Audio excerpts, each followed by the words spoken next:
اب یوسف علیہ السلام کے بھائیوں کو بالکل ان سے حسد تھا، پھر حسد کی وجہ سے وہ کسی طریقے سے چاہتے تھے کہ خواب معلوم ہو جائے، تو حسد کرنے لگے، وہ کہنے لگے کہ ہم عمر، طاقت و تعداد میں بھی زیادہ ہیں، والد گرامی کی مدد تو ہم کر سکتے ہیں، اس لیے ہمیں زیادہ محبت ہم سے ہونی چاہیے۔ تو یوسف علیہ السلام کے انہوں نے قتل کا منصوبہ بنایا۔ یہاں سے لے کر آیت نمبر 21 تک کا خلاصہ جو ہے وہ یہ ہے کہ پھر ان بردرز نے آپس میں مشورہ کیا کہ اسے قتل کر دیا جائے یا پھر کسی کنویں میں ڈال دیں۔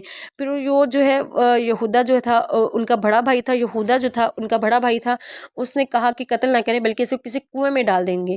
والد سے کہا ہم سیر و تفریح کے لیے جانا چاہتے ہیں، ہماری خواہش ہے کہ یوسف علیہ السلام بھی ہمارے ساتھ جائیں۔ تو پھر جب یوسف علیہ السلام کو ان کے ساتھ بھیج دیا گیا، پھر انہوں نے جا کر انہیں کسی کنویں میں ڈال دیا۔ عشاء کے وقت والد کے پاس روتے ہوئے آئے اور اپنی باڈی کے اوپر جو ہے بھیڑیے کا جو ہے جھوٹ موٹ خون لگا دیا اور کہا کہ بھائی کو جو بھیڑیا کھا گیا ہے۔ حضرت یوسف علیہ السلام حقیقت سمجھ گئے تھے۔ اب وہاں سے قافلے کا گزر ہوا، انہوں نے پانی نکالنے کے لیے جب ڈول ڈالا تو ڈول میں یوسف علیہ السلام جو ہے وہ ان کے ساتھ لٹک کر باہر آ گئے۔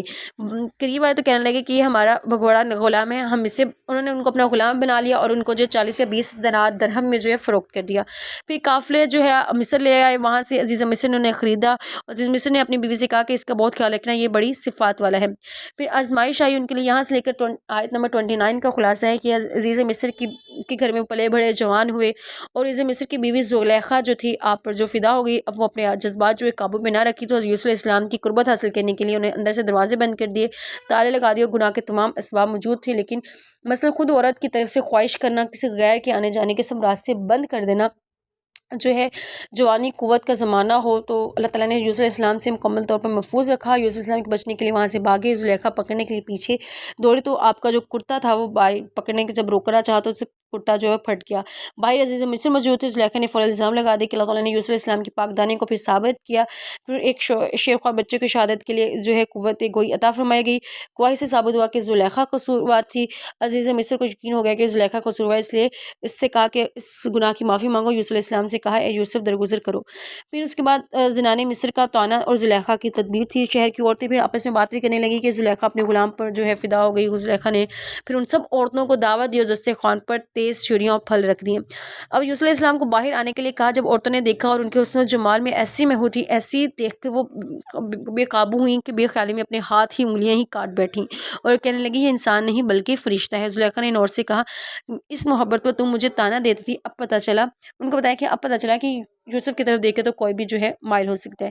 پھر یوسف علیہ السلام کی دعا تھی، یوسف علیہ السلام نے دعا کی قال رب السجن احب الی مما یدعونی الیہ، کہ اب یا رب یہ عورتیں مجھے جس کام کی دعوت دے رہی ہیں اس کے مقابلے میں مجھے جیل جانا پسند ہے۔ اللہ تعالیٰ نے دعا قبول فرمائی، ان کی چالوں سے حفاظت میں آپ صلی اللہ علیہ السلام کو جیل میں بھیج دیا گیا۔ پھر وہاں پہ 2 قیدی تھی، انہوں نے خواب دیکھا اور ان کی تعبیر کے لیے یوسف علیہ السلام کو دیا۔ پھر 2 مزید قیدی بادشاہ کو کھانے میں زہر دینے کے الزام میں جیل آ گئے۔ انہوں نے خواب دیکھا کہ ان میں سے ایک نے کہا کہ بادشاہ کو انگور نچوڑ کر شراب پلا رہا ہوں، دوسرے نے کہا کہ میرے سر پر روٹیاں کا ٹکڑا ہے، اب وہ پرندے نوچ نوچ کر کھا رہے ہیں۔ یوسف علیہ السلام نے تعبیر پوچھی تو آپ نے فرمایا کہ کچھ دیر میں بتاتا ہوں۔ پہلے انہیں توحید کی دعوت دی، پھر پیغمبر بہت شفقت کے ساتھ جو انہیں تعبیر بتائی، تم میں سے ایک کو نجات پا جائے گا اور بادشاہ کو شراب پلائے گا اور دوسرے کو پھانسی ہوگی۔ کچھ دن بعد جو تھی بالکل ایسا ہی ہوا اور ساقی بے گناہ تھا اور باورچی جو تھا قصوروار تھا، اور حضرت یوسف علیہ السلام نے ساقی سے کہا کہ بادشاہ سے کہہ دینا کہ ایک بے قصور قیدی جیل میں ہے۔ ساقی کو شیطان نے جو تھا وہ اس کو بلا دیا، اس کو بات کرنا بھول گئے۔ پھر یوسف علیہ السلام کئی سال تک جیل میں رہے۔ پھر بادشاہ نے ایک خواب دیکھا اور اس کا ذکر کیا اور ان کا ذکر کیا کہ اس کی کوئی تعبیر بتائے، لیکن کوئی اس کی تعبیر نہیں بتا پا رہا تھا، تو سب پریشان تھے، الجھے ہوئے تھے، تو ہم خوابوں کی تعبیر سے واقف نہیں ہے۔ تو اس ساقی کو یوسف علیہ السلام کی وہ بات یاد آ گئی، اس نے کہا کہ بادشاہ سلامت، میں جیل میں ایک آدمی ہے جو سچا ہے اور تعبیر بھی درست بتاتا ہے۔ یوسف علیہ السلام نے تعبیر بتائی کہ 7 سال کھیتی باڑی کر کے جو ہے اناج محفوظ کروں گے اور اس کے بعد 7 سال جو ہے قحط سالی کے آئیں گے، اور قحط سالی کے ان 7 سالوں کے بعد جو ہے پھر بارشیں ہوں گی اور دوبارہ ہریالی اور فصلیں ہوں گی۔ بادشاہ بہت خوش ہوا اور یہ میرے خواب کی صحیح تعبیر ہے۔ یوسف علیہ السلام کی پھر رہائی کا ذکر رہتا ہے۔ بادشاہ نے کہا کہ اسے بلاؤ، یہ عام آدمی نہیں ہے بلکہ بہت ہی عظیم شخص ہے۔ یوسف علیہ السلام نے فرمایا کہ میں بعد میں آؤں گا۔ بادشاہ سے کہو پہلے ان عورتوں کے معاملات کی تحقیق کریں جنہوں نے اپنی انگلیاں کاٹ ڈالی تھی۔ بادشاہ نے ان سب عورتوں کو بلا کر پوچھا تو انہیں یوسف علیہ السلام کی بے گناہی کی واضح الفاظ میں گواہی دی، اور زلیخا نے بھی اقرار کیا کہ اصل غلطی میری تھی، یوسف علیہ السلام سچے تھے۔ اور اس کے بعد حضرت یوسف علیہ السلام کے پاس جو ہے بادشاہ کے پاس رہنے لگی، اور وہ عائشہ نے جو ہے مصر میں ان کو یعنی جو ہے بادشاہ نے اپنی جگہ پہ جو ہے یوسف علیہ السلام کو مقرر فرما دیا۔ تو پارہ نمبر 12 یہاں پہ ہمارا مکمل ہوتا ہے۔ اللہ تعالیٰ ہمیں اس کو صحیح طریقے سے سمجھنے کی اور اس پر عمل کرنے کی توفیق عطا فرمائے۔ وآخر دعوانا ان الحمد للہ رب العالمین۔